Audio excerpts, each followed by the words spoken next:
Good morning, dear students. In the last topic, we have done the following topics. In the last lesson, the solar cell, photovoltaic panels, windmills. I have discussed a bit. Solar cooker, solar water heater. So today, our purpose of doing this will be of nuclear actions.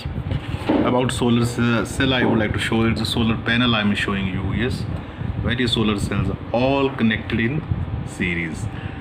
So when you connect the cells in series, we are definitely able to increase its efficiency. Yes, on this side you can see its output, which will be definitely the DC. Yes, everywhere, whenever in the solar power, in any plant, tidal power plant, hydropower station, you convert at the last point with the help of dynamo. You convert mechanical energy into electrical energy. Yes, mostly it could be AC, but here you get the DC direct current without any dynamo. You get the DC current. Yes, about windmill I discussed. I'm just showing you. Here are the big rudders which will be moving, and what was the speed I told you? 15 kilometers. Rudder 1, rudder 2, rudder 3. So when they move with the speed, the wind direction is there like that. Speed should be minimum 15 km per hour. Then here the gears are there, how they move. Yes, and at the last, what is happening over here in the dynamo? There's a magnetic setup, and when the coil is rotated, yes, with the coil, this gearbox is moving and the coil is rotated. Eventually what happens? Electrical energy is produced. So there is a connection of the energy and the electricity chapter, which you have done already. Yeah, so today I'm shifting to nuclear reactions. These are of two types, boys and girls: nuclear fusion reactions and nuclear fission reactions. Students, here inside the nucleus, what is there? Protons are there and neutrons are there. Yeah, and electrons move in the outer shells. Yes, and the configuration according to that. So in all the chemical reaction, the sharing of electrons is taking place. But in the nuclear reactions, the nucleons, which is a common name for the protons and neutrons, so nucleons participate. So when the nucleus is broken and the energy is emanated from the nucleus, this is not the small energy as produced in some of the exothermic reactions, the chemical reactions, where the participation of electron is there, where the participation of nucleons is there. So huge amount of energy is released.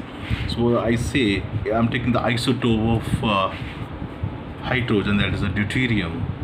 When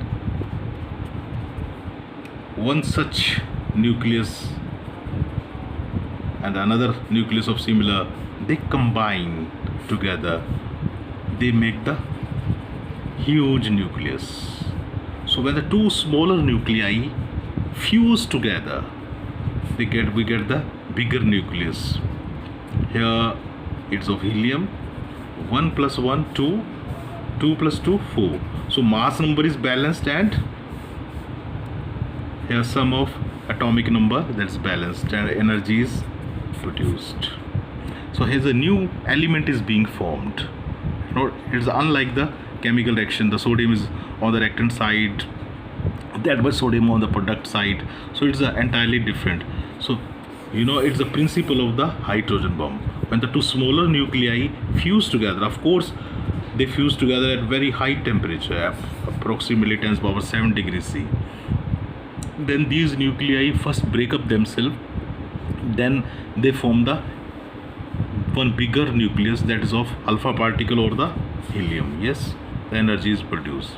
So it's also called thermonuclear reactions or nuclear fusion. Fusion means, nuclear means नाभिकीय. Yes, the nucleus of the atom. Fusion, दो चीज़ों का मिलना, fuse हो जाना, संलयन. So it's a नाभिकीय संलयन. And nuclear fusion is what? नाभिकीय विखंडन. Yes, when the heavy nucleus is broken up. I think you may have the pause in, and you can understand. So those nuclear reaction in which two smaller nuclei fuse together, combine together to form the bigger nucleus with the evolution of the tremendous amount of energy are called nuclear fusion reaction. I think you have understood this. Yes. Now I'm shifting to nuclear fission. What happens in nuclear fission? One heavy nucleus is there. Yes, uranium-235 I'm taking there. Now it is a isotope of uranium. It is uranium-239 also, 238 also. So I'm taking 235, which is a highly fissionable. The forces, two opposing forces are working inside. Yeah, electrostatic force as well as a nuclear force. The nuclear force is due to the proton or proton neutron attraction. So it may be it is always positive. Yeah, nuclear force, where the electrostatic force depends upon the protons, like charges repel one another, so that's a negative force. So two comparable forces are existing inside. Then what happens? It means it is a very feeble, it's a very weak nucleus where slow moving neutrons comes and hits it. So this sort of known as you can waist bonding, just like waist, and this position is called neck bonding. Yeah, and finally it breaks of two comparable nearly equal nuclei. Yeah, so with the evolution of 3 neutrons. Now how you can say 3 neutrons, I'll be just clarifying here in the next point. So when the heavy nucleus is bombarded with the slow moving neutrons so that it could have the sufficient time to interact with the nucleus, we get the two comparable masses, barium and krypton. These two are also radioactive elements. Uranium is a radioactive element, feeble nucleus. They are having also feeble nucleus through which the alpha beta gamma radiations takes place. So all these this again a huge amount of energy is produced. Of course this energy E1 is less than this E2. In the nuclear thermonuclear action or the fusion, this energy produces much more higher than in the fission. But here in the case of fission, in the case of atomic bomb, some nuclear hazards may aftermaths they can happen. Yeah, now I'm just balancing it. This is uranium 235 I'm taking, atomic number 92, one neutron is there hitting it, so 92 plus 0 92, and here mass number 235 plus 1 236. Now barium krypton you can check, 56 atomic number 36, again 92, here 3 into 0 0, so 92 plus 0 92.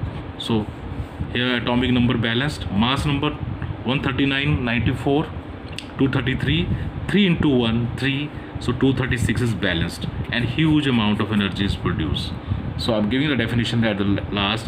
When the heavy nucleus, it's just giving the example, it can happen to the thorium, it can happen to the plutonium, so other fissionable substances. When the heavy nuclei are bombarded, so we get the two comparable equal masses. Yeah, so this is called nuclear fission reactions. So it may continue. Suppose in an atom there are a lot of elements of uranium, so 3 neutrons are emanated. Yes, they hit the neighboring 3 uranium, and again the 3 become 9, 9 become 27, 27 become 81. So there is a fast multiplication of the neutron due to successive fissions. Successive means आगे के आगे वो चलता रहेगा. So that becomes uncontrollable chain reaction. That is the principle of atom bomb. But in nuclear reactors, we control the excessive number of neutrons, absorb them. So one neutron is left just to sustain the reaction. So reaction is controlled. That's called controlled chain reaction. So here then we convert that nuclear energy into heat energy, that is superheated steam. Then that heat energy in moving the turbines with the tremendous speed, then mechanical energy, and at the last with the help of the huge dynamo, that mechanical energy gets converted into electrical energy. This happens in the nuclear power plants. Nuclear reactor is a place where chain reaction is controlled, uncontrolled chain reaction, as I'm showing over here. Yes, so this is the way. I think you have understood the nuclear processes today.